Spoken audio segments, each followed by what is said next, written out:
আয়তনে বাংলাদেশের সবচেয়ে বড় জেলা রাঙামাটি। তবে এখানকার প্রাকৃতিক রূপ বৈচিত্র্য এই জেলার খ্যাতি পেয়েছে রূপের রানী হিসাবে। একদিকে যেমন দক্ষিণ এশিয়ার সর্ববৃহত্তম কাপ্তাই লেকের সৌন্দর্য, অন্যদিকে রয়েছে ছোট বড় বেশ কয়েকটি ঝর্ণা, সাথে যোগ হয়েছে সারি সারি পাহাড়। সবকিছু মিলিয়ে রাঙামাটি ভ্রমণের জন্য একটি আদর্শ জায়গা বলাই যায়। হাতে একদিনের সময় নিয়ে আজকে আমরা ঘুরে দেখব রাঙামাটির বেশ কয়েকটি স্পট আর টুকিটাকি কিছু গাইডলাইন। আর এই সব কিছু নিয়েই হচ্ছে আমাদের আজকের ভিডিও।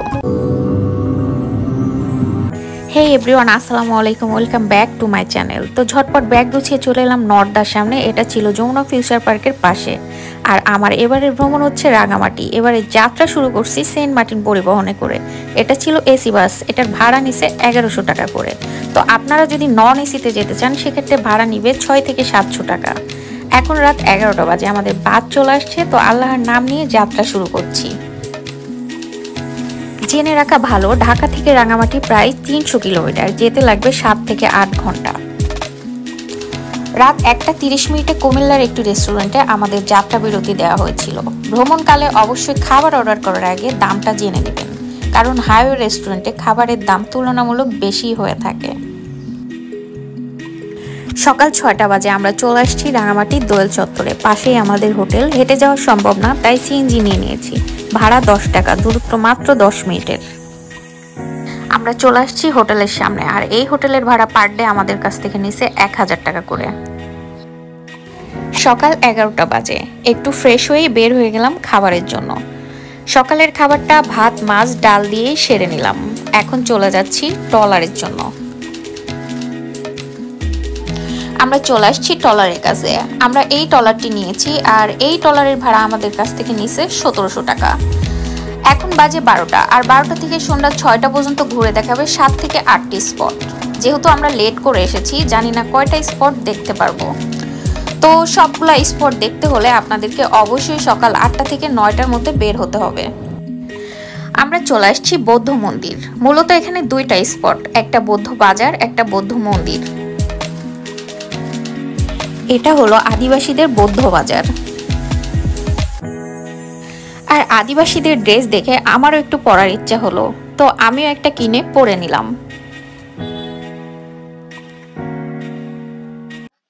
আদিবাসীদের বৌদ্ধ বাজার, বৌদ্ধ বাজার তো নাকি? আর ওনা নিয়ে কি করব? ডাব কত? ডাব 100 টাকা নিলি 40। আমরা তো ব্লগে দেখলাম 60 টাকা করে। ওগুলা ছোট ডাব খাইছি না, ছোট ছোট ছোট আর কি এগুলো বড়। এটা পানি অনেক ঠান্ডা একটা। এই যে আন্টিটা কিউট আছে, কি সুন্দর করে হাসে সে। পাশেই বৌদ্ধ মন্দির। এখন চলে যাচ্ছি বৌদ্ধ মন্দিরের কাছে। বাট এই মন্দিরের কাছে যেতে হলে মনের জোর এবং গায়ের শক্তি দুইটাই থাকতে হবে, না হলে কিন্তু পারবেন না, কারণ এটা অনেক উঁচুতে। পাহাড়ে ওঠার আগে অবশ্যই পানি নিয়ে উঠবেন, উপরে কিন্তু পানি পাবেন না। যাই হোক, আমার লাকটা ভালো ছিল, উপরে একটা দোকান পেয়ে গেছি, কিন্তু পানি ছিল না। ফাইনালি আমরা মন্দিরের কাছে এলাম। এবার চলে যাচ্ছি আমাদের তৃতীয় স্পটে। আর 3 নম্বর স্পটে যাওয়ার আগে আমরা খাবারটা অর্ডার দিয়ে যাব। এটা আমরা আসছি রাঙা বেস ক্যাম্প খাবারের জন্য। কি কি খাবার আছে এখানকার? ট্রেডিশনাল খাবার।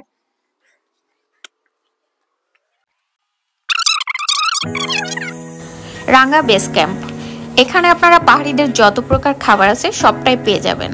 আমরা অর্ডার করে এখন চলে যাচ্ছি আমাদের তৃতীয় গন্তব্য স্থানে। এখন বাজে দুপুর 2টা। দেখি আর কয়টা স্পট আমরা ঘুরে দেখতে পারি।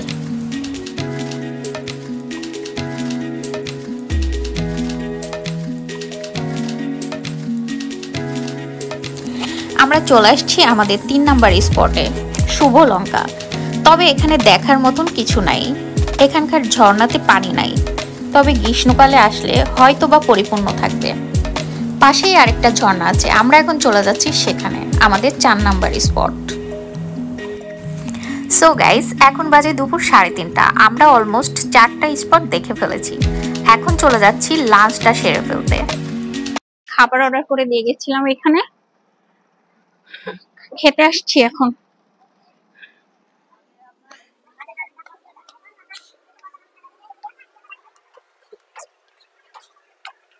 এই যে এটা আমাদের খাবার, এখানে এটা রাইস, এটা পাহাড়ি রাইস, পাহাড়ি রাইসের ভাত।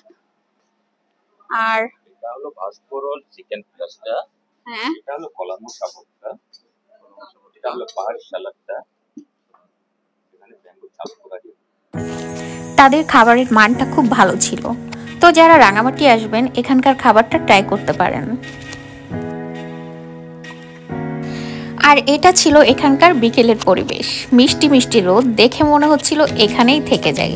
যাই হোক, কি আর করার। এখন আমরা চলে যাচ্ছি আমাদের 5 নাম্বার স্পটে।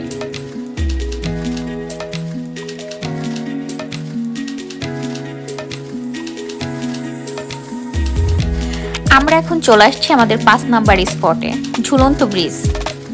ভিতরে ঢুকতে হলে এখানে ফি আছে কত, 20 টাকা।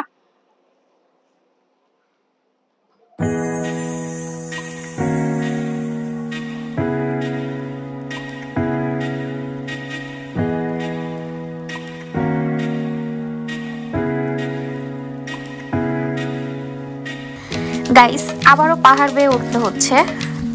যাই হোক, তো এই যে পাহাড়ের উপরের ভিউটা খুব সুন্দর, আর পাশে আদিবাসীদের বাজার।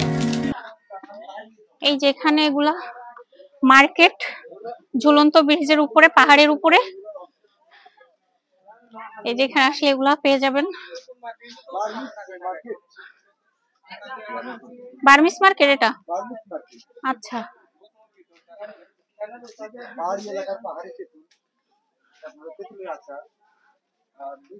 এই যে এখানে সব আছে।